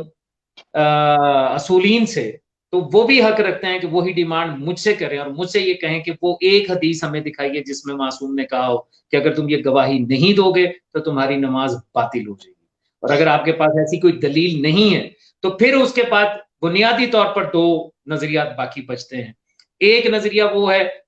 کہ جو یہ کہتا ہے کہ نماز کے تشہد کے اندر یہ گواہی دی جا سکتی ہے، اس سے نماز کی فضیلت میں اضافہ ہو سکتا ہے، بطور دعا کیجئے، بطور استحباب کیجئے، یا کسی بھی انداز میں کیجئے. اگر آپ یہ گواہی دیں گے تو اس سے آپ کی نماز کی قبولیت کے لیے، فضیلت کے لیے، اس کی درجات کی بلندی کے لیے، عند اللہ جو ہے اس کی درجات کی بلندی کے لیے وہ آپ کو فائدے مند ہو سکتی ہے. یہ ایک نظریہ ہے. اور دوسرا نظریہ جو ہے بنیادی طور پر وہ یہ کہتا ہے کہ یہ کلام جو ہے یہ کلام عموم میں چلا جاتا ہے. اس کے ذریعے اگر آپ یہ گواہی دیں گے تو آپ کی نماز باطل ہو جائے گی. اصل جو مباحثہ ہے وہ یہ ہے کہ کیا یہ نماز میں گواہی دینے سے نماز باطل ہوتی ہے یا نہیں ہوتی. یہ سنگل ایک کویسچن ہے جو اصل کویسچن ہے, جو اصل سوال ہے. جہاں تک وجوب کی بات ہے یا استحباب کی بات ہے اس کو چھوڑ دیتے ہیں. وہ اس لیے چھوڑ دیتے ہیں کہ استحباب کہیے یعنی مستحب سمجھیے یا واجب سمجھیے, دونوں صورتوں میں دینے کا تذکرہ ہے. بحث ہے ان کے ساتھ جو یہ کہتے ہیں کہ نماز باطل ہوتی ہے. اب جو کہتے ہیں کہ دی جا سکتی ہے چاہے مستحب سمجھ کے ہی دیجئے, وہ اپنے دلائل پیش کریں گے, اور جو کہتے ہیں کہ نہیں دی جا سکتی نماز باطل ہوتی ہے وہ اپنے دلائل پیش کریں گے, اور پھر جا کے پتہ چلے گا کہ حق اور حقیقت کیا ہے اور کون سا بندہ کون سی بات صحیح طریقے سے کہہ رہا ہے. یہ ہے اصل بات, اور یہی آج کا ہمارا موضوع. جی بہت شکریہ کاظمی صاحب. اصل بحث واقعی یہی ہے کہ یہ جو لوگ جو فقہا جو ہے وہ بطلان کا فتویٰ دیتے ہیں, وہ کہتے ہیں کہ اگر آپ نماز کے اندر اشہد ان علی ولی اللہ و اولادہ المعصومین حجج اللہ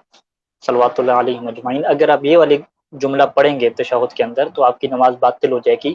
ان فقہا کے اوپر یہ سوال ہے کہ آپ نے یہ فتویٰ کس دلیل اور کس روایت کی بنیاد پہ دیا. اگر آپ دلیل پیش نہیں کرتے تو سوال باقی رہے گا کہ کیا آپ جو ہے وہ بغیر کسی اہل بیت علیہ السلام کی روایت کے فتویٰ دیتے ہیں. اسی کے اوپر ہم انشاءاللہ گفتگو کریں گے, لیکن جو آپ نے شروع میں بات کی اپنے مولائیوں کے لیے, اسی سے میں ایک تھوڑا سا اضافہ کر کے اپنے موضوع کی طرف آؤں گا. قرآن مجید نے بھی ہمیں اسی بات کی طرف دعوت دی ہے کہ جو احسن مباحثہ ہوتا ہے اس میں سب سے پہلے مشترکات کو کیا ذکر کیا جاتا ہے. اہل کتاب جو یہودی تھے اور کرسچن عیسائی تھے, ان کے ساتھ جب مباحثے کا آغاز ہوتا تھا تو قرآن نے یہ کہا کہ انہیں تم یہ کہہ دیا کرو کہ تمہارا اللہ بھی وہی ایک ہے اور ہمارا بھی کیا ایک ہے. تو لہٰذا سب سے پہلے اس موضوع کے اوپر آپ کے اور جو ہمارے مشترکات ہیں, یعنی جو ایک جیسے نظریے ہیں جس کے اوپر آپ کا اور ہمارا اتفاق ہے, وہ ہم مومن کے سامنے کیا رکھنا چاہتے ہیں. جس طرح آپ نے خود شروع میں کہا کہ وجوب کی حد تک کیا ہے میں نہیں ہوں, میں استحباب کی حد تک ہوں. اس سے قطع نظر ہم ایک اور جو اہم چیز ہے جو اس وقت مومن کے درمیان تفرقہ کا باعث بن رہی ہے کہ آپ بھی جو ہے وہ اس سے یہ نہیں کہتے کہ جو بندہ نماز کے اندر گواہی نہیں دیتا یا خود جو نماز کے اندر پڑھنے کا مسئلہ ہے, اس کا انسان کے حرامزادے ہونے سے کوئی تعلق نہیں ہے, اس کا جو ہے وہ غالی ہونے سے کوئی تعلق نہیں ہے کہ جو پڑھتے ہیں وہ اس کی وجہ سے غالی ہو جائیں, یا جو نہیں پڑھتے اس کی وجہ سے وہ منکر ولایت ہو جائیں یا مقصر ہو جائیں. اس بحث سے کوئی اس کا تعلق نہیں ہے. یہ ایک نماز پڑھنے کے طریقے کی بحث ہے, اور نماز پڑھنا جو پورے تو پورا فروعات میں سے ہے, اس میں کیا پڑھنا ہے, کون سے عقیدے پڑھنے ہیں, کون سے عقیدے نہیں پڑھنے, اس کا جو ہمارا عقیدہ ہے کہ ہم ولایت علیہ السلام کو اپنے اوپر واجب سمجھتے ہیں کہ ان کی ولایت کے بغیر تو کوئی عمل ہی قبول نہیں ہے, ان کی ولایت کے بغیر تو ایمان ہی انسان کا نام مکمل ہے. کہ حقیقی معنوں میں انسان مومن ہی تبھی بن سکتا ہے کہ جب وہ مودت فی القربہ کے اجر رسالت کو ادا کرتا ہو اور اہل بیت علیہ السلام کی ولایت کو اپنے دل میں رکھتا ہو. ولایت بھی اس معنی میں, نہ کہ وہ جو ہمارے فریق کہتے ہیں دوستی کے معنی میں, اس سرپرستی کے معنی میں کہ ہمارے جو سرپرست ہیں, ہماری جان کے جو مالک ہیں, ہمارے جو سب چیز کے جو مالک ہیں وہ کہیں اہل بیت علیہ السلام میں, وہ جیسا ہمیں حکم دیں گے, جیسا اشارہ کریں گے, ہمارے اوپر واجب ہے کہ ہم ان کی اطاعت کریں. جس کام سے روک دیں ہمارے اوپر واجب ہے کہ ہم روک دیں. تو پہلا نقطہ ہمارا یہ ہے کہ جو کاظمی صاحب کا اور میرا مشترکہ ہے, اور انشاءاللہ وہ تصدیق اس کے اوپر فرما دیں کہ اس بحث کا تعلق جو پڑھتے ہیں یا نہیں پڑھتے, اس کی وجہ سے, اس بحث کی وجہ سے کسی کو حرامزادہ کہنا, کسی کو غالی کہنا, کسی کو منکر ولایت کہنا, اس سے اس کا کوئی تعلق نہیں ہے. جی کاظمی صاحب. جی اس بات کی حد تک کہ اس بنیاد کے اوپر کہ جو لوگ پڑھتے ہیں یا نہیں پڑھتے ہیں, اور جو پڑھنے والے ہیں وہ نہ پڑھنے والوں کو, اور جو نہ پڑھنے والے ہیں وہ پڑھنے والوں کو متعون کریں یا ان کو اس قسم کے جملے بولیں جیسے آپ نے جن کا تذکرہ کیا ہے. تو میں اس کے اوپر بالکل آپ سے اس بات پر اتفاق کرتا ہوں کہ یہ کہنے کی ضرورت نہیں ہے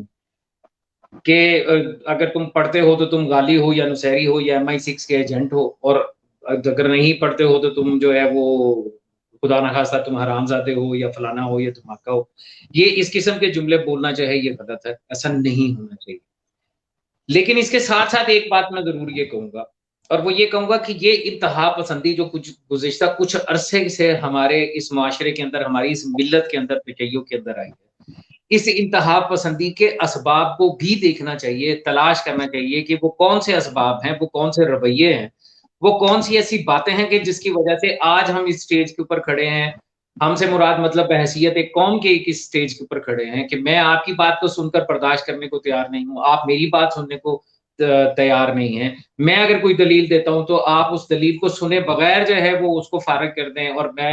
آپ کوئی دلیل دیتے ہیں تو میں اس کی تحقیق کیے بغیر جو ہے میں کہہ دوں کہ میں اس کو تسلیم نہیں کرتا۔ تو ان رویوں کا اختتام ضروری ہے، یہ رویے ختم ہونے چاہیے، لیکن پہلے وہ اسباب تلاش کرنے چاہیے کہ گزشتہ 10-15 سالوں میں، 20 سالوں میں ایسا ہوا کیا، کون لوگ ذمہ دار ہیں اس چیز کے کہ جن کی وجہ سے یہ ایسا مس ہینڈل ہوا کہ آج جو تشیع ہے، جو قوم ہے، وہ دو متحارب گروپوں میں ایک دوسرے کے سامنے کھڑی ہے، وہ ایک دوسرے کو برداشت کرنے کو تیار نہیں ہے۔ تو اس کے اسباب کی جو ہے وہ وجہ تلاش کرنا بھی ضروری ہے۔ رویہ غلط ہے، میں بالکل اس کی تائید نہیں کرتا کہ کوئی اٹھے اور وہ مجھے کہہ کہ لو جی حسنین حیدر کاظمی اپنی نماز کے تشہد میں مولا میر کائنات اور ائمہ کی گواہی دے رہا ہے، تو یہ تو ہے ہی گالی، یہ تو MI6 کا ایجنٹ ہے، یہ اسرائیلی ایجنٹ ہے، اور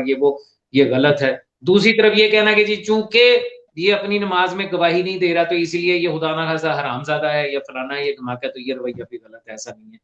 دلیل سے بات ہونی چاہیے۔ قرآن حکیم میں بھی پروردگار یہی کہتا ہے کہ اچھے طریقے کے ساتھ، دلیل کے ساتھ بات کرو اور لوگوں کے ساتھ موعظہ حسنہ کے ذریعے گفتگو کرو۔ جی، اس سے میں اتفاق اب آ کرتا جاتے ہیں ہم اپنے موضوع کی طرف اور بنیادی سوال کی طرف کہ جو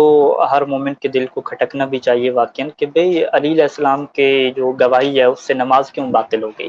حالانکہ مولا علی نماز کی معراج ہیں، ان کی ولایت کی وجہ سے تو عبادات قبول ہوتی ہیں، ان کی ولایت نہ ہو تو اجر رسالت تک قبول نہیں ہے، ٹھیک ہے؟ تو دیکھیں یہ ساری عقیدے کی چیزیں ہر کوئی مانتا ہے، آپ کسی کے سامنے بھی رکھیں گے وہ یہی کہے گا کہ بھئی مولا علیہ السلام کی ولایت کے بغیر تو آپ کی نماز ہی قبول نہیں ہے۔ لیکن اس ولایت کا کیا مطلب ہوتا ہے؟ عقیدہ مطلب ہوتا ہے کہ آپ عقیدے کو اپنا درست رکھیں، آپ کا یقین ہونا چاہیے، عقیدہ ہونا چاہیے کہ ہماری جان کے جو مالک ہیں اور ہمارے اوپر جو حکومت رکھنے والے ہیں، جو ہمارے اختیار رکھنے والے ہیں، وہ اہل بیت علیہ السلام کی ہستی ہیں، ان کا ہمیں اپنے ان کی ولایت ہمارے اوپر ہے۔ لیکن بات یہ ہے کہ کیا ہم اس عقیدے کو پڑھیں نماز میں یا نہ پڑھیں؟ اس کے اوپر ابھی آپ نے یہ سوال رکھا کہ اس کے باطل ہونے کے اوپر آپ کے پاس کیا دلیل ہے، کہ اگر آپ یہ والا عقیدہ پڑھیں گے نماز کے اندر تو اس کے باطل ہونے کے اوپر کیا دلیل ہے؟ اور آپ نے یہ فرمایا کہ میں نے بہت سارے علماء سے پوچھا، مجھے آج تک کسی نے ایک روایت بھی نہیں ذکر کی کہ جس کے اندر یہ لکھا ہوا ہو کہ اگر آپ نماز کے اندر اشہد ان علی ولی اللہ پڑھیں گے تو آپ کی نماز کیا ہو جائے گی؟ باطل ہو جائے گی۔ اسی طرح سے ہم یہ بھی کہتے ہیں کہ آپ کے پاس بھی ایک روایت بھی نہیں ہے کہ جس کے اندر یہ لکھا ہوا ہو کہ نماز کے اندر اشہد ان علی ولی اللہ و اولاد المعصومین حجج اللہ یہ والے گواہی پڑھیں، کوئی ایک روایت بھی نہیں ہے۔ زیادہ سے زیادہ روایت میں کیا لکھا ہوتا ہے؟ نعم الولی۔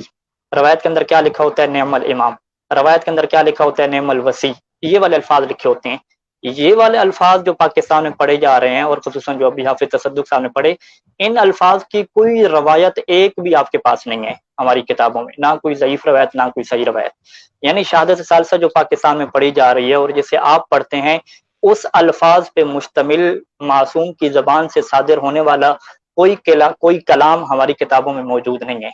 ہاں، استدلال الگ چیز ہے کہ وہ جی نعم الولی کہہ دیا تو پس علی ولی اللہ بھی کہہ سکتے ہیں، نعم الامام کہہ دیا تو پس علی ولی اللہ بھی کہہ سکتے ہیں، اپنے اسماء کے ذکر کی اجازت دے دی تو پس یہ والی گواہیاں بنا لو، یوں بھی پڑھ سکتے ہو۔ تو یہ استدلال الگ ہیں،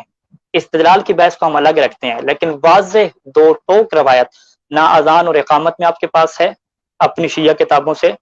اور نہ ہی آپ کے اندر نماز کے تشہد کے بارے میں روایت ہے کہ جس کے اندر یہ لکھا ہوا ہو کہ اشہد ان علی ولی اللہ والے الفاظ آپ نے نماز کے اندر پڑھنے ہیں۔ جی میں بات صحیح کہہ رہا ہوں یا غلط کہہ رہا ہوں؟ الفاظ کے عنوان کے ساتھ جو آپ نے یہ گفتگو کی ہے، جو بات آپ نے کہی ہے، یہ بات آپ کی بالکل ٹھیک ہے کہ اس طریقے سے ان الفاظ کے ساتھ کہ اشہد ان امیر المومنین و امام المتقین علی ولی اللہ ولادہ المعصومین حجج اللہ اعلی الخلق، یہ جو الفاظ ہیں یہ کسی روایت میں، کسی کتاب میں کم از کم ابھی تک میری نظر کے ساتھ نہیں گزرے۔ یہ بات آپ نے بالکل ٹھیک کہی، الفاظ کے عنوان کے ساتھ کہ جی ایسے الفاظ جو ہیں وہ موجود نہیں ہیں۔ ٹھیک ہو لیکن گیا۔ جو آپ نے کہا کہ استدلال کیا جا سکتا ہے، تو وہ بات بالکل ٹھیک ہے۔ ایسی بہت سی روایات موجود ہیں جن سے استدلال کرتے ہوئے یہ کہا جا سکتا ہے، ثابت کیا جا سکتا ہے، دکھایا جا سکتا ہے کہ یہ گواہی دی جا سکتی ہے، اور صرف ائمہ معصومین کی نہیں بھی، جہنت کی بھی، جہنم کی بھی، باقی جو چیزیں ہیں جن کے اوپر ایمان ہے ہمارا ان کا تذکرہ جو ہے وہ بھی کیا جا سکتا ہے. تو الفاظ کی حد تک کہ یہ لفظ جو ہیں اسی طریقے سے موجود ہیں یا نہیں ہے تو ایسے لفظ موجود نہیں. لیکن اس کے ساتھ ساتھ ایک بات اور بھی میں کروں گا اور وہ یہ کہ جب ہم کلمہ پڑھتے ہیں لا الہ الا اللہ محمد الرسول اللہ علی ولی اللہ تو یہ کلمہ بھی ہمیں قرآن حکیم میں کسی جگہ کے اوپر کٹھا لکھا ہوا جو ہے وہ نہیں ملتا. لا الہ الا اللہ محمد الرسول اللہ بھی پورا لکھا ہوا نظر نہیں آتا. کہیں آپ کو لا الہ الا اللہ کی عبارت ملتی ہے اور کسی جگہ پہ آپ کو محمد الرسول اللہ کی عبارت جو ہے وہ ملتی ہے. پورے قرآن حکیم میں آپ کو علی ولی اللہ کی عبارت ملتی ہی نہیں ہے. تو استدلال جو ہے وہ بنیادی چیز ہے کہ استدلال کے ذریعے آپ کسی چیز کا وجوب ثابت کرتے ہیں, کسی شے کے وجود کو ثابت کرتے ہیں کہ ہاں یہ ایسا ہے. اور وہ استدلال جو ہے وہ قرآن حکیم کے بعد احادیث معصومین علیہ الصلوۃ والسلام ہیں, فرامین معصومین علیہ الصلوۃ والسلام ہیں کہ جن سے ہمیں یہ استدلال ملتا ہے کہ ہم یہ کام کر سکتے ہیں یا نہیں کر سکتے.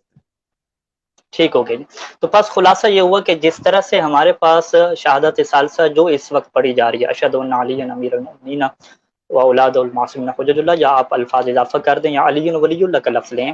ان الفاظ پہ مشتمل کوئی بھی واضح روایت ہمارے پاس موجود نہیں ہے. اسی طرح سے اب میں آپ کے سوال کا جواب دوں گا کہ آپ کے سوال کے جواب میں بھی ہم یہی کہتے ہیں کہ اس طرح کے الفاظ کی کوئی ایک روایت موجود نہیں ہے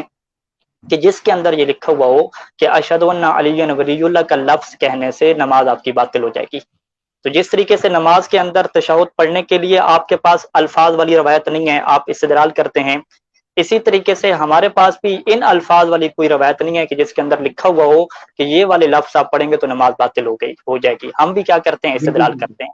یعنی شہادت ثالثہ جو رائج ہے اس کے لیے بھی آپ لوگ استدلال کرتے ہیں. جو فقہا یہ فتویٰ دیتے ہیں کہ شہادت ثالثہ پڑھنے سے نماز باطل ہوتی ہے وہ بھی کیا کرتے ہیں, استدلال کرتے ہیں. تو لہٰذا اگر آپ ابھی ڈیمانڈ یہ کر رہے ہیں کہ آپ ہمیں ان لفظوں والی کیا ہے وہ روایت دکھائیں کہ جس کے اندر یہ والے لفظ لکھے ہوئے ہوں کہ جس نے بھی نماز کے اندر تیسری گواہی پڑھی اور اشہد ان علی ولی اللہ پڑھا اور اس کی نماز باطل ہو جائے گی, یہ لفظ ہمیں دکھائیں, تو یہ تو ہم ابھی سے کہہ رہے ہیں کہ لفظ ہمارے پاس موجود نہیں ہے, جیسا کہ آپ کے پاس بھی کیا لفظ والی حدیث کیا موجود نہیں ہے. یہاں تک بات کلیئر ہے انشاءاللہ شاہ صاحب؟ جی جی بالکل کلیئر ہے. اور میں یہاں پر صرف ایک اضافہ ایک جملہ ضرور کہنا چاہوں گا اور وہ یہ کہنا چاہوں گا کہ وہ مولائی صاحبان جن کی نظر میں اب ماشاءاللہ سے میں بھی مقصر ہو گیا ہوں اور منافق ہو گیا ہوں, جنہوں نے یہ کہا کہ جناب آپ نے یہ کیسے کہہ دیا کہ یہ وجوب نہیں ہے, ان کو میں بھی چیلنج کر رہا ہوں, چاہے وہ مناظر صاحب ہیں کوئی, چاہے وہ کوئی مولوی صاحب ہیں, چاہے وہ کوئی محقق صاحب ہیں, ان کو میں بھی چیلنج کر رہا ہوں کہ مجھے وہ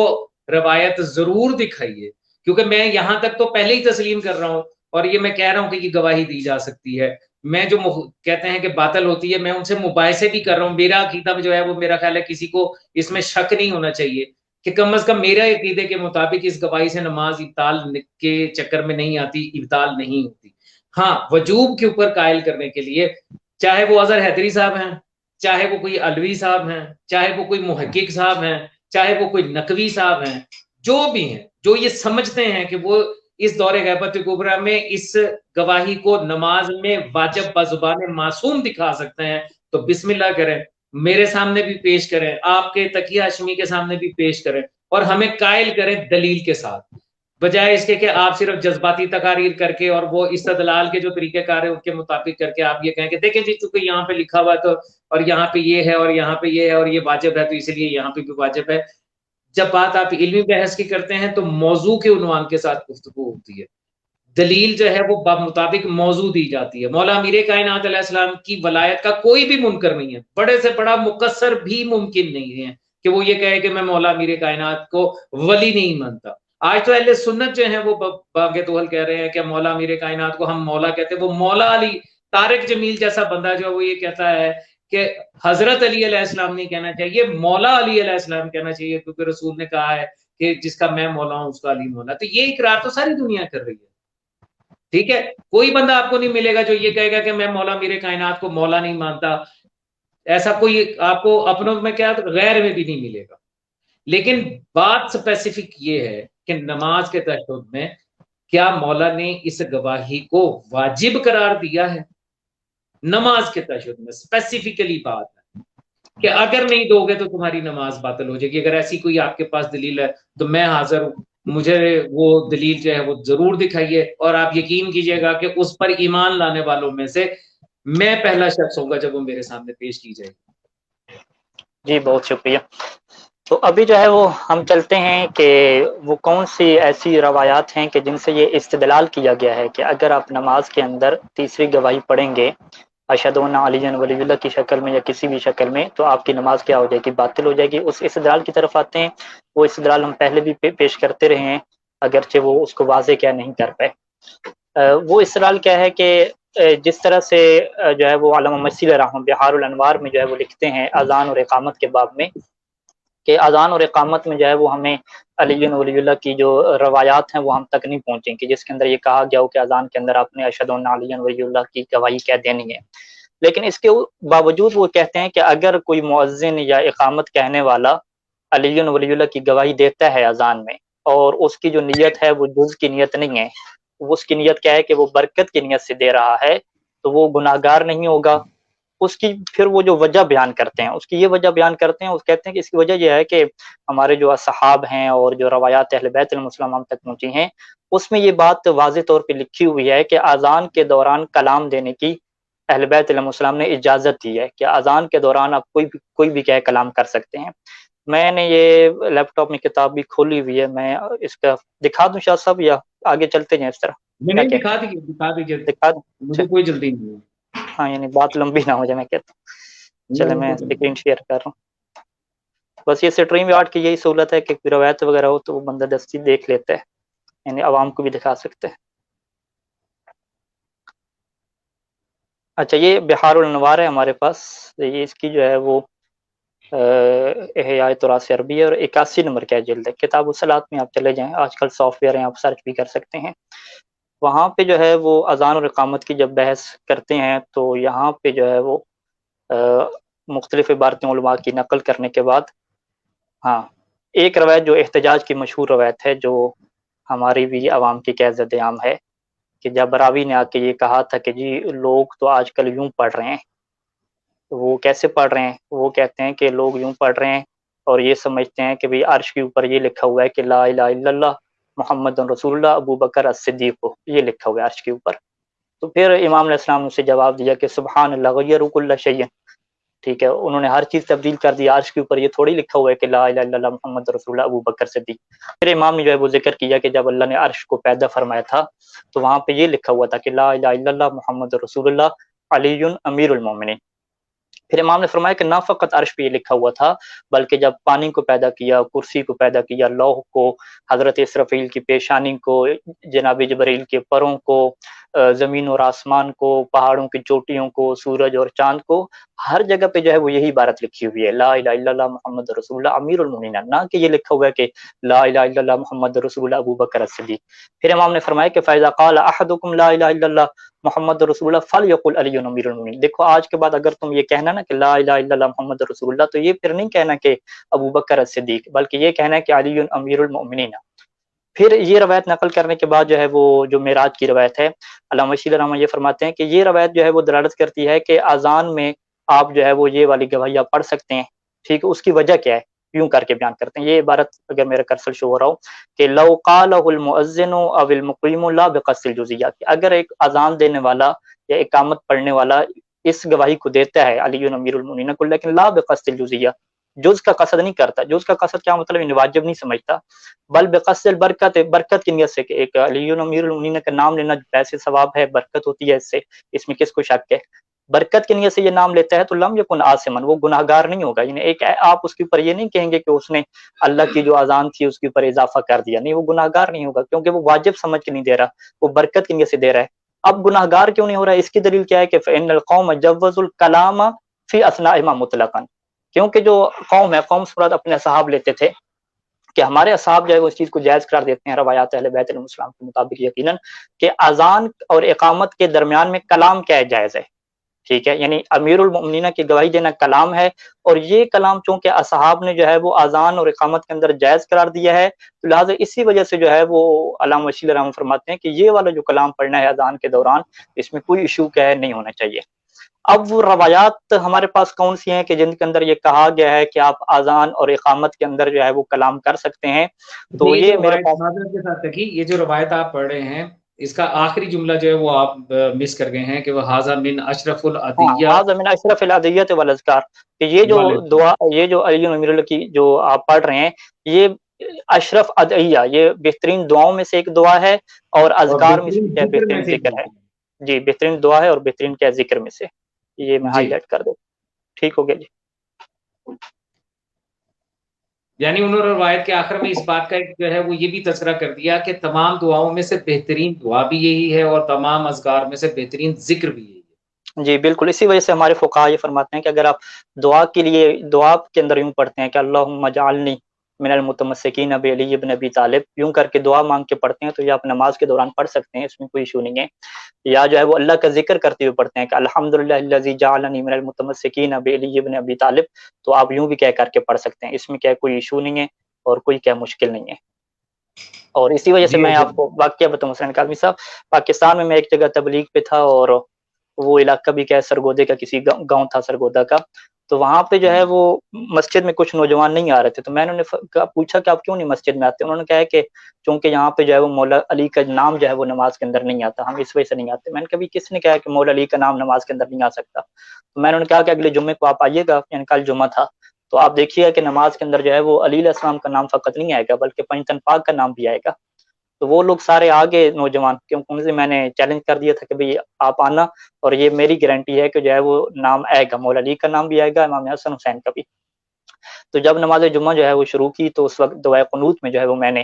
جو ہے وہ اللہ کا ذکر کرتے ہوئے اور دعا کے اندر جو ہے وہ میں نے مولا علی علیہ السلام کا نام ذکر کیا، اور یوں کر کے میں نے قنوت کا آغاز کیا کہ الحمدللہ الذی جعلنی من المتمسکین بولایت امیر المؤمنین علی بن ابی طالب، اللہم جعلنی مع علی و فاطمہ والحسن والحسین، یوں کر کے سارے میں نے نام لیے دعا کی شکر میں۔ تو اب جب نماز ختم ہوئی تو وہ تو سارے نوجوان کہہ رہے تھے کہ بھی آج تو کمال کر دیا مولوی صاحب نے، جو ہے وہ نماز کے اندر نہیں، جو ہے یہاں وہ تو ایک 14 کے۔ بات دیکھیں، جی آپ جو واقعہ بیان کر رہے ہیں اس میں نہیں، کمال پورا کا میرا جو واقعہ نقطہ ہونے ہے دیں، وہ پورا یہی ہے۔ واقعہ، پورا واقعہ ہونے دیں میرا، ٹھیک ہے۔ انہوں نے کہا کہ بھی یہ تو بات ٹھیک ہوگی، تو یہ تو ہمیں ایسے کہہ رہے تھے کہ علی کے نام سے نماز باطل ہوتی ہے۔ تو ایک وہاں پہ جو ہے وہ ملنگ بیٹھا ہوا تھا، ملنگ مطلب کہ اس نے ایک ڈنڈا اٹھایا ہوتا تھا، ٹھیک ہے، جو نماز کے اندر نہیں آتا تھا، وہ باہر بیٹھتا تھا، علی علی کرتا تھا۔ جب نماز ختم ہوئی، ہم بیٹھے تو وہ ملنگ ادھر آ جاتا تھا، تو انہوں نے کہا دیکھو جی مولوی صاحب نے تو علی کا نام نماز میں لیا ہے، آپ ہمیں ایسے کہتے رہے ہیں کہ یہ لوگ کہتے ہیں کہ علی کے نام سے نماز باطل ہوتی ہے، آج تو جناب سیدہ فاطمہ کا نام بھی آیا، حسن حسین کا نام بھی آیا نماز میں۔ تو وہ ملنگ کہتا ہے کہ اے مولوی تو چلاکی کر گیا، اس تشہد نہیں پڑا، ٹھیک ہے۔ اصل جو بات ہے نا، وہ بات کیا تھی کہ اشہد ان گواہی اس نے دینی تھی، اس نے گواہی دی نہیں ہے، اس نے تو دعا کے اندر اور اللہ کی حمد و ثنا میں جو ہے وہ نام لے لیا قنوت کے اندر، تو یہ تو بڑی چلاکی ہوگی ہے تمہارے ساتھ۔ ان کے ہیں یہ مسئلہ ہے، میں کہ بھی مسئلہ آپ لوگوں کا کیا تھا؟ آپ ہمیں کہتے تھے کہ ہم مولا علی سے بغض رکھتے ہیں، تو اگر بغض تھا تو ہمیں علی کے نام سے بغض ہونا چاہیے۔ اگر میں علی کا نام لے رہا ہوں، حسن حسین کا نام لے لوں دعا کی شکل میں، اللہ کے ذکر کی شکل میں، تو اس میں تو ہمارے فقہا کو کوئی اختلاف ہی نہیں ہے۔ اصل اختلاف کیا ہے کہ فقہا پابند ہیں کہ آپ کے پاس صحیح و سند روایت یا صحیح روایت ہونی چاہیے قابل اعتماد کی، جس کے اندر یہ والی گواہی لکھی ہوئی ہو، گواہی کی شکل میں، کیونکہ دعا اور اللہ کے ذکر کی تو اجازت ہے نا، پوری نماز میں کہیں پر بھی ہو سکتی ہے، ان الفاظ میں گواہی لکھی ہوئی ہو، اصل یہ بات ہے۔ تو وہ والی گواہی چونکہ کچھ فقہا کے مطابق وہ روایات معتبر نہیں ہے، ثابت نہیں ہے، ان سے یہ بات ثابت، وہ ایک الگ علمی بحث ہے، تو اس وجہ سے وہ اس چیز کے قائل نہیں ہے۔ ایسا نہیں ہے کہ ان کے دل میں بغض علی آ گیا اور وہ علی علیہ السلام سے نفرت کر رہے ہیں، الیاذ باللہ من ذالک، اور اس وجہ سے کہتے ہیں، لہٰذا یہ بات نہیں ہے۔ لہٰذا یہ وہ بات تھی، ابھی آپ نے مجھے متوجہ کر دیا، جزاکم اللہ، کہ یہ جو علامہ میسی رحمہ اللہ لکھا کہ اشرف عدیہ اور اذکار میں سے ہے کہ علی علیہ السلام کا ذکر جو ہے وہ دعا اور ذکر کی شکل میں کیا جائے، تو اس میں جو ہے وہ فقہا کا کوئی اختلاف نہیں ہے۔ اصل جو اختلاف ہے وہی اس ملنگ والی بات ہے کہ تشہد میں جو ہے نا، تشہد میں جو ہے پڑھنے والی، ملنگ بیریا ہوتا ہے نا، ملنگ جی بیریا ہوتا ہے، ملنگ سیاڑا ہوتا ہے، ہم جسے ملنگ سمجھتے ہیں وہ بیسیکلی بڑا سیاڑا ہوتا ہے۔ اچھا، جو واقعہ آپ نے بیان کیا، جو بات میں کرنے چاہ رہا تھا وہ یہ تھا کہ وہاں جس علاقے کا آپ بتا رہے ہیں کہ سرودے کے پاس کا علاقہ تھا، تو وہاں کے نوجوان جو ہے وہ مسجد میں ہی نہیں آ رہے تھے، اور وجہ انہوں نے ایک ہی بتائی کہ یہاں پر جی مولا میر کائنات علیہ الصلوۃ والسلام کی گواہی نہیں دی جاتی، یعنی ان کا ذکر نہیں کیا جاتا، تذکرہ جی نہیں۔ جی بالکل اور جب آپ نے جو ہے وہ ان کو یہ گارنٹی دے دی، کہہ دیا کہ جناب ان کا کیا، پنجتن پاک کا تذکرہ آپ دیکھیں گے اور آپ کو نماز میں ہی سنائی دے جائے گا، تو وہ سارے کے سارے آئے، اور پھر اس کے بعد جب جس طریقے سے یقیناً آپ نے قنوت میں یہ بات گفتگو کی ہوگی جو آپ نے پڑھا ہے، یہ قنوت کے اندر آپ نے پڑھا ہوگا تو وہ ان کے لیے بس اتنا کافی تھا کہ نماز میں مولا امیر کائنات کی اور مختومہ کائنات صلوات اللہ علیہ کی حسنین کریمین شریفین کا اس میں گرامی آ گیا، تذکرہ آ گیا۔ یہاں پہ نقطہ تکی ہاشمی یہ ہے کہ یہ جو قوم ہے نا تشیع شیعہ قوم جو ہے اثنا عشریہ ایمانیہ، یہ ان کے لیے اتنا ہی کافی ہے کہ ان کی ہر عبادت میں ان کا تذکرہ آ گیا۔ ان کو یہ بات سمجھ میں نہیں آئی کہ تشہد میں نہیں پڑھا گیا بلکہ قنوت میں کہہ دیا گیا، ان کے لیے اتنا ہی کافی تھا کہ وارثوں کا تذکرہ ہو گیا، بس ہم راضی ہیں۔ تو پھر اس بات کو سمجھنا چاہیے کہ آج اس قوم میں جو اختلافات ہیں، جو آج ایک دوسرے کو مطعون کیا جا رہا ہے،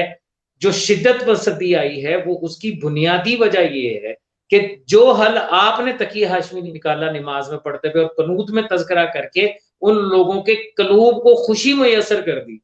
وہ لوگ نماز پڑھنے کے لیے مسجد کے اندر آ گئے۔ یہاں پر بالخصوص پاکستان کے اندر وہ صاحبان ابا کبا اور امامہ جن کو اسی قسم کا کام کرنا چاہیے تھا، انہوں نے وہ کرنے کی بجائے الٹا فتوے لگا کر اور ان کو اپنے سے دور کر دیا متعون کر کے کہ تم اگر یہ پڑھتے ہو تو نماز باطل ہو جائے گی۔ انہوں نے اس کو سیٹل ڈاؤن کرنے کی کوشش نہیں کی۔ ابھی میں اس بات پہ بات نہیں کر رہا کہ تشہد میں دی جا سکتی ہے یا نہیں دی جا سکتی، وہ جب ہم اس پہلو کے اوپر جائیں گے تو وہاں پر بات کریں گے۔ لیکن یہ جو آپ نے اپنا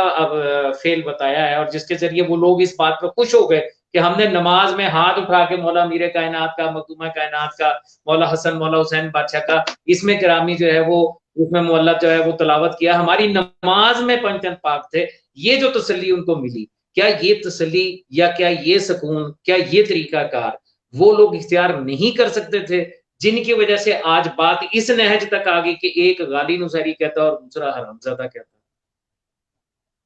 دیکھیں آپ نے حسین صاحب اچھی بات ہے، اگر تو موضوع سے ہٹ کے تھوڑی بات ہے چلیں کر لیتے ہیں۔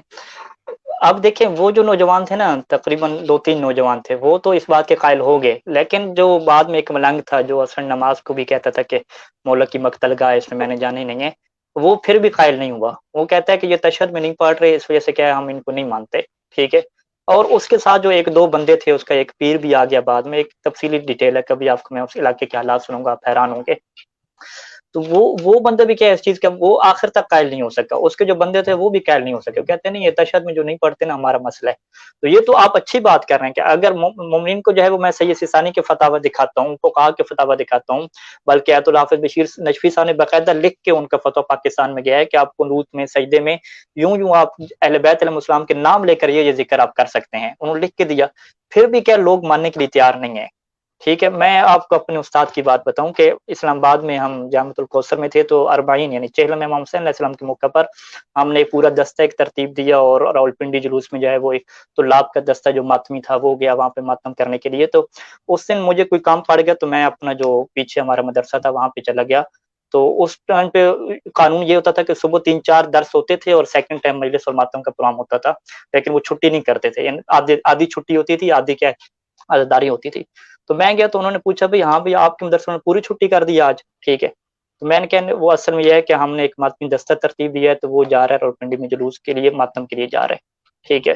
تو انہوں نے کہا کہ بیٹا ہمارا یہ تجربہ ہے کہ آپ جو ہے وہ ان کے مجمع میں جا کے زنجیر بھی مار دینا، قمیضیں اتار کے، پھر بھی یہ آپ کو مقصر کہتے رہیں گے، انہوں نے آپ کو پھر بھی نہیں ماننا۔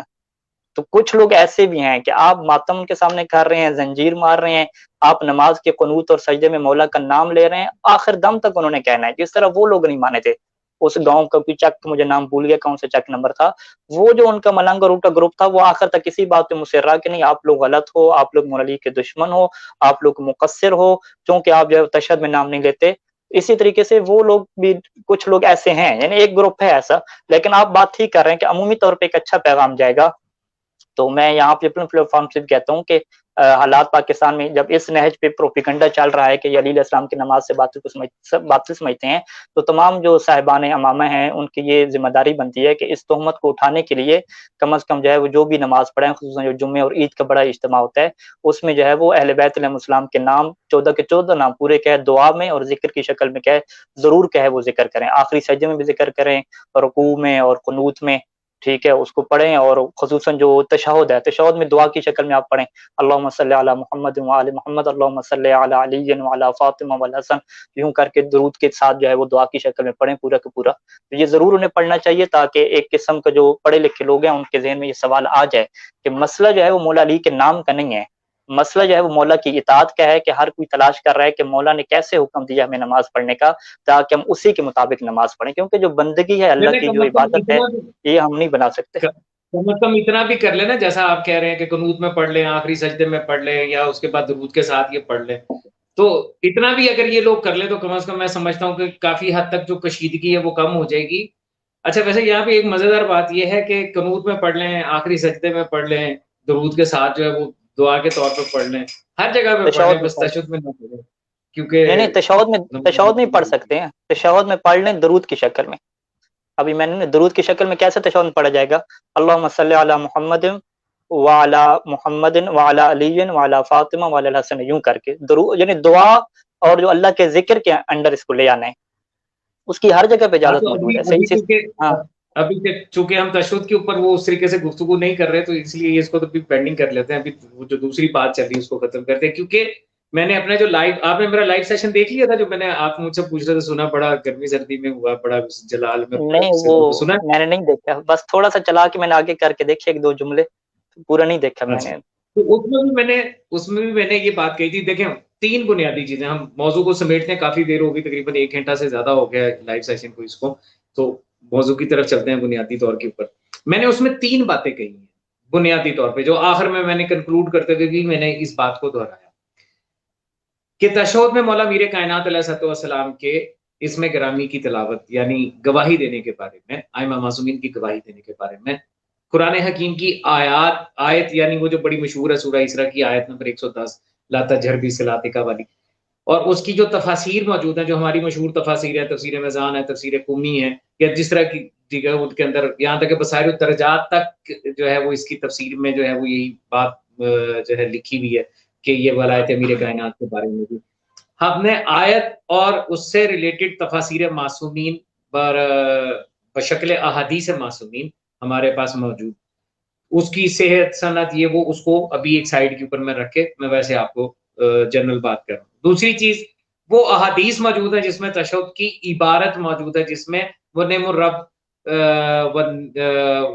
عن محمد نعم نعم الرسول الولی، وعن نعم علی المولا. وغیرہ جو ہے وہ علی عبارت ہمارے پاس موجود ہے، یعنی تشہد کے اندر جو ہے وہ یہ موجود ہے. آپ درود کی بات کر رہے تھے تو وہ عبارتیں بھی ہمارے پاس موجود ہیں، اس کی سند وغیرہ کو بھی تھوڑی دیر کے لیے ایک سائڈ پہ رکھتے ہیں. دوسری چیز ہوگی، جو تیسری چیز جو ابھی جو ہمارے سامنے آئی وہ یہ ہوئی کہ کچھ آپ کے جو مراجع ہیں جو اجتہاد اور تقلید کے قائل ہیں اور خود مرجع تقلید بھی ہیں، انہوں نے اس کو وجوب میں داخل کر دیا. انہوں نے کہا کہ یہ واجب ہے. جنہوں نے مستحب کہہ کے کہ جی آپ استحباب کے طور پہ دے سکتے ہیں، وہ تو ہیں ہی، ان کی تعداد تو میرا خیال اس وقت 25-30 کے قریب ہوگی بھی. لیکن کچھ ایسے ہیں جنہوں نے اس کو واجب قرار دے دیا. اب میں نے پہلے بھی شروع میں عرض کیا تھا کہ واجب کہہ کے پڑھیں یا مستحب کہہ کے پڑھیں، یہ اس بات ہے، یعنی اجازت ہے کہ آپ پڑھ سکتے ہیں. اور اس کے مخالف ایک ہی نظریہ جو یہ کہتا ہے کہ یہ باطل ہے، اس سے نماز باطل ہو جائے گی، آپ نہیں پڑھ سکتے. تو ان دو نظریات کے دوران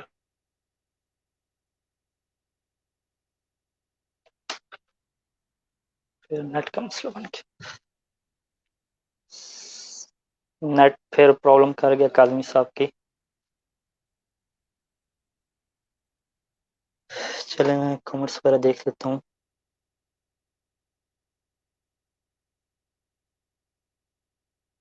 اون رضا صاحب، اب تو توضیح المسائل میں بھی ہے، یہ ان کے لیے ہے جو کہتے ہیں کسی توضیح میں دکھاؤ. اچھا، یہ نیچے اپنی گفتگو آپس میں کر رہے ہیں قمر صاحب اور اون رضا صاحب. چلیں جی آپس میں گفتگو کرتے رہیں. کاظمی صاحب دیکھیں دوبارہ آتے ہیں تو ہم گفتگو کو آگے بڑھاتے ہیں. ابھی ہماری جو گفتگو چل رہی تھی وہ بنیادی طور پہ چل رہی تھی کہ انہوں نے یہ تقاضا کیا کہ آپ کے پاس آخر کیا دلیل ہے کہ علی ولی اللہ کی گواہی دینے سے نماز کیا ہو جاتی ہے، باطل ہو جاتی ہے. تو ہم نے ان کی خدمت میں یہ عرض کیا کہ